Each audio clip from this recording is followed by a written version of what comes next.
What is up? Welcome to the NFL Fantasy Football Draft Special presented by Verizon. I am Marcus Grant. That is Adam Rankin. We are here to talk about day 2 of the NFL Draft, just in time to get you ready for day 3. It was a fun, exciting day, and Rank, I'm sure you are still feeling pretty good. The Bears are having a pretty good couple of days so far. Yeah, they had a really nice pick with Tevin Jenkins, and really, after the first night, I know you have a small child, Marcus. Like, when your kid is good all day, and then they have a meltdown right before bedtime, you usually excuse it. Like, oh, you've been fine. And similarly, the Bears, I'm like, you know what? There's really nothing they could do today to upset me. They went out and did the best thing that they could possibly do. Got a guy at number 20 got a guy in the second round, I think, that were mocked to them at number 20, which is huge for, I'll put this in a fantasy spin, huge for David Montgomery. So keep an eye on that. So I think this offense could actually be really respectable this year. We haven't talked about David Montgomery and what this means for him. I'm sure there's plenty of time to do that. We'll get to that at some point. We'll also talk some running backs a little bit later on in the show. But first, there were some notable wide receivers that were drafted in day 2. Let's take a look at the second-round receivers. Elijah Moore goes number 34 to the Jets. Rondale Moore goes number 49 to the Arizona Cardinals. Dwayne Eskridge heads up to Seattle. Tutu Atwell coming to Los Angeles. And Terrace Marshall Jr. goes 59 overall to the Carolina Panthers. I'll say this. The second round in recent years has been kind of a gold mine for wide receivers. I mean, you look at guys like DK Metcalf, Deebo Samuel, T. Higgins. I mean, that's just to name a few. There are more. But the second round in recent years has been a really good spot for wide receivers. So, in theory, one of these guys should end up being a fantasy star over the next couple of years. Which one of these second-round receivers, Rank, do you feel like has the highest ceiling going into 2021?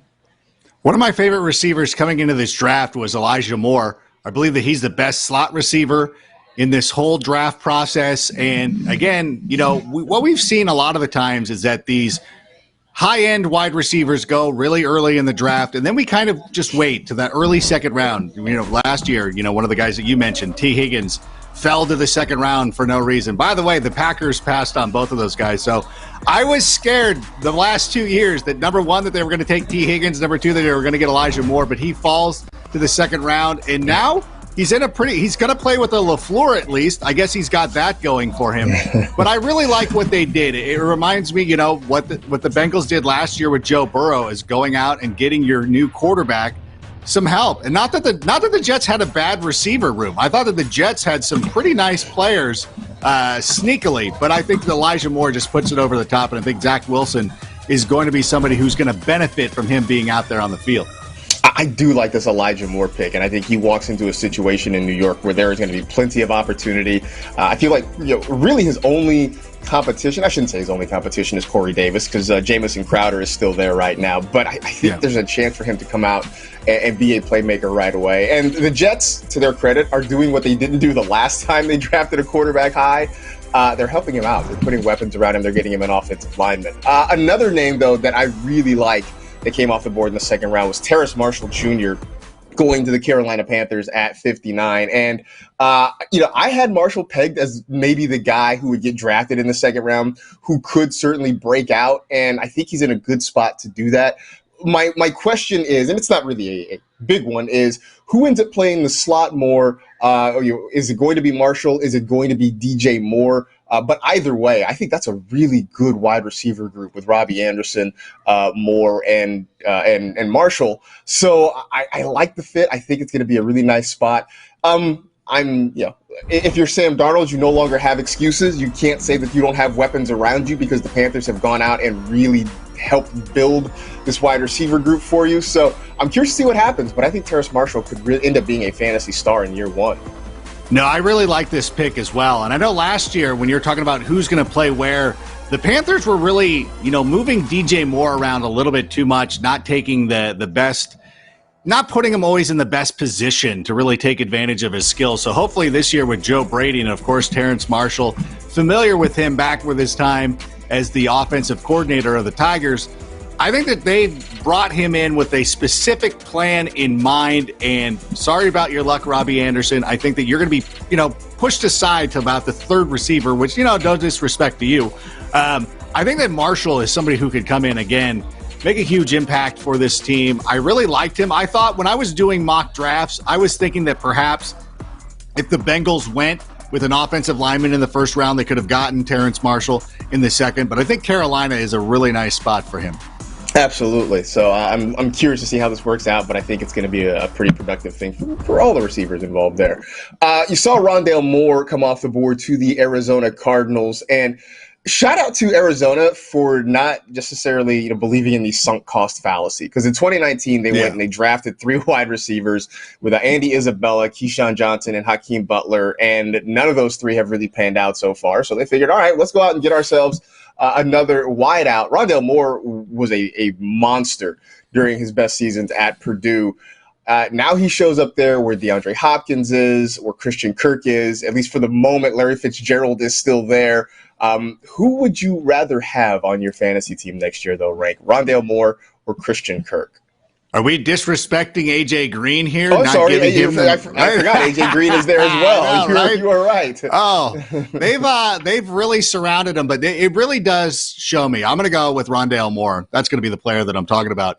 And this will be a recurring theme that we'll be talking about today, is that when teams express to you how they will tell you how they feel about certain players. And I know that we sit here, I liked Andy Isabella coming into the league. I like Christian Kirk a lot coming into the league. The Arizona Cardinals obviously feel very different about this. If you're going to go out there and get A.J. Green, if you're going to use a high second-round pick on Rondale Moore, they really want to improve their wide receiver room. And you know what? Moore is a fantastic player. And I know that, Purdue is not traditionally a team that we look for to be turning out wide receivers at this league, but I think this is pretty good. And again, this is a high-volume offense. We're still waiting for it to fully click, but I think with Kyler Murray, I think with DeAndre Hopkins, he's shown that he can have somebody on his team, and even though he's getting the bulk of the targets, that there is still room for somebody else to be effective in this offense. So if I'm going to be targeting a Cardinals receiver after DeAndre Hopkins, it's going to be Rondale Moore. I would agree with that, and I think part of why I love it is what you're seeing in these highlights. A lot of these short area quickness, a guy who can sort of work underneath, find space. I know that when you see a smaller wide receiver who exudes toughness, the comparison is always Steve Smith Sr., and I don't want to put that label on him because that's a pretty high bar, but I do think there's opportunity for him there, and I think what it could also do is sort of help DeAndre Hopkins be more of a downfield threat. I think what has been frustrating in Arizona is the fact that because they don't really seem to have a whole lot of other options that they feel comfortable with, Hopkins has been more of kind of a short passing guy.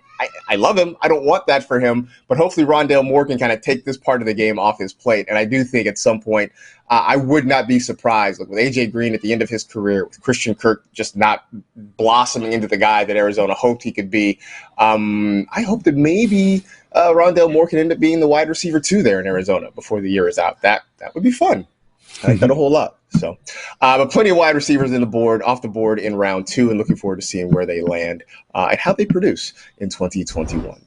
Meanwhile, his mama calls him Pookie, but you might could call him RB1. Coming up next, we tell you why Javonte Williams might be the top rookie to target in fantasy in 2021.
Javonte out in the open.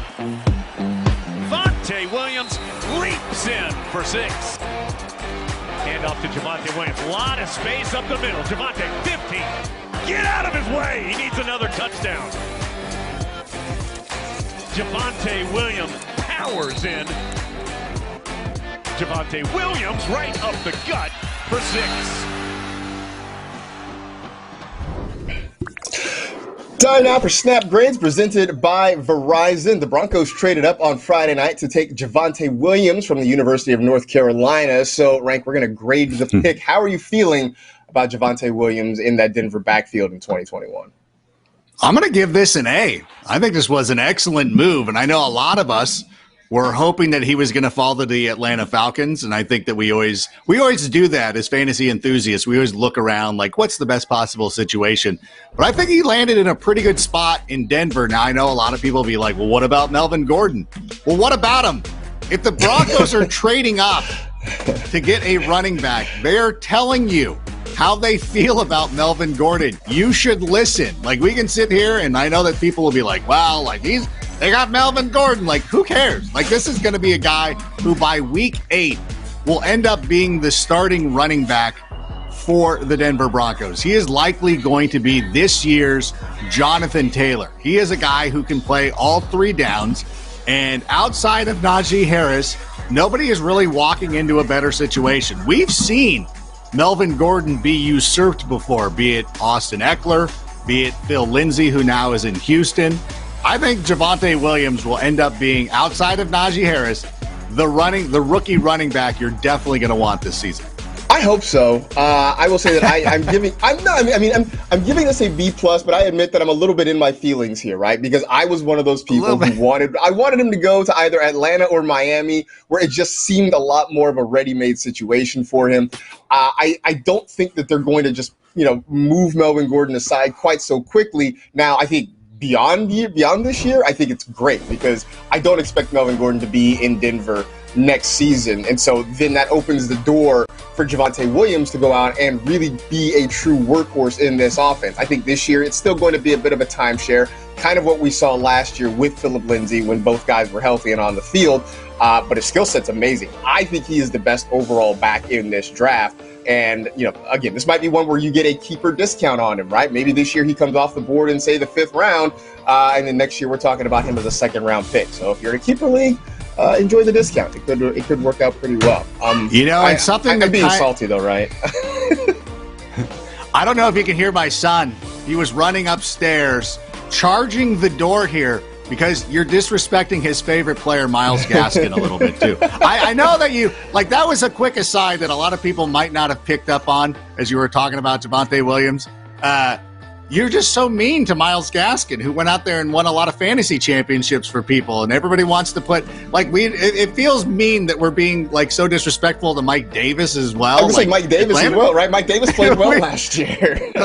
We keep doing this to these players, and we are like, well, they've got why have we decided Melvin Gordon deserves to have his own solo gig and not Myles Gaskin and Mike Davis? I don't know if it says a lot about us. But I understand what you're saying. And they're not going to just ignore Melvin Gordon. He's here. It's you have a friend at a party who is leaving early. So you're like, let's spend a little bit of time with them before they have to take off. But at the same time, I really do believe this is because this is going to be a longer season this year. I just look at the situation last year with Jonathan Taylor in Indianapolis. And I know a lot of people were, hesitant because they're like, well, they've got Naheem Hines, they got Marlon Mack, but of course, and Marlon Mack got injured, of course. But I still think that you want to have these guys with the mindset of the first couple of weeks might be rough. And I'm sure that people will be in my mentions for the first month of the season, be like, great job telling me to pick Javonte. Way to go, dude. And then by week 12, those people disappear. Because all the people who were against Jonathan Taylor last year, they disappeared. I never heard from them again. I think they'll resurface for this specific player, but I don't know. I just want to make sure that people know. I don't know. I want to help. I don't know why we're in a league together. Don't draft him, Marcus. I'll take him all day. I'm sure that, in a week or two, like I will, kind of think this through I'm going to again talk you and into be just it. as excited. I know, and I'll just be just as excited about Javonte Williams as I was, if I thought he was going to the Falcons or something like that. So, all right, that was Snap Grades presented by Verizon. Sorry, Mike Davis. Sorry, Mike Gaskin. Still to come. 303, it's the magic number. We take a look at the third round to find some potential league winners, some of our favorite sleepers from night 2, coming up when we return.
Want to know when your favorite team is taking the field in 2021 or when this weekend's draft picks are making their debuts? Find out in just a few days when the NFL releases its 2021 schedule. The whole thing will be revealed on Wednesday, May 12th, 8 p.m. Eastern on NFL Network and ESPN2.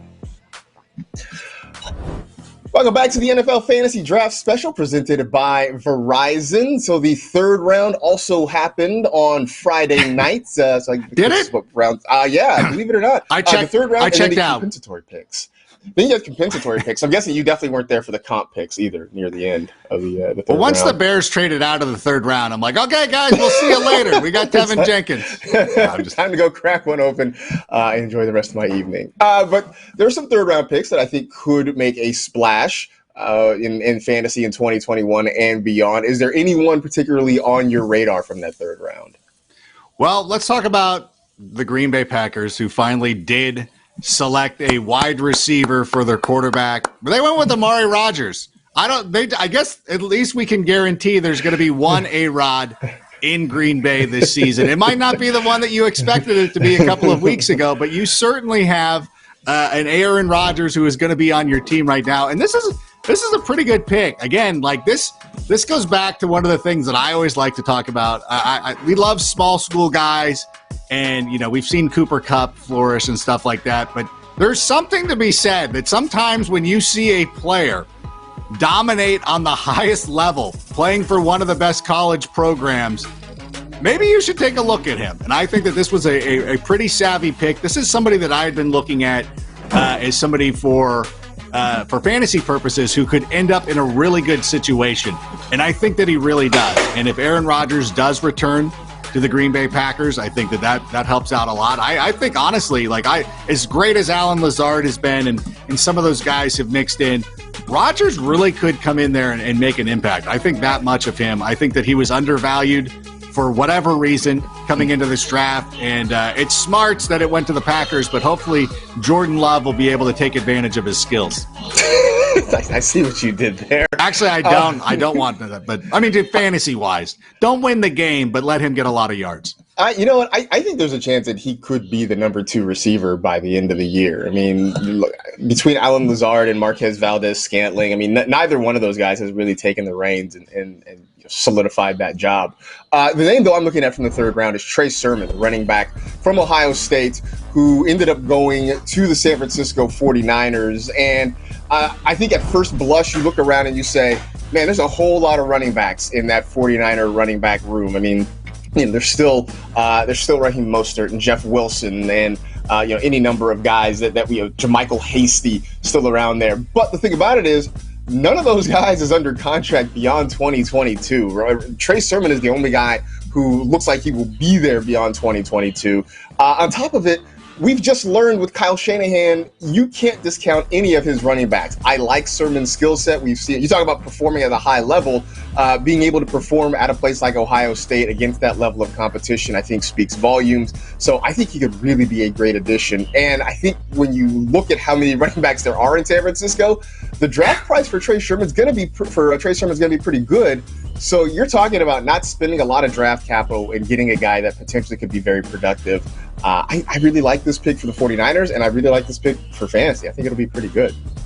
Yeah, I think it's important right now to go through that list of players, or running backs rather, who dominated in Week 16 last season. Obviously, Alvin Kamara had the huge game on Christmas Day. And after that, it was a bunch of Jeff Wilson Jr.'s, Myles Gaskin, I believe it was. David Johnson was in the mix, Giovanni Bernard.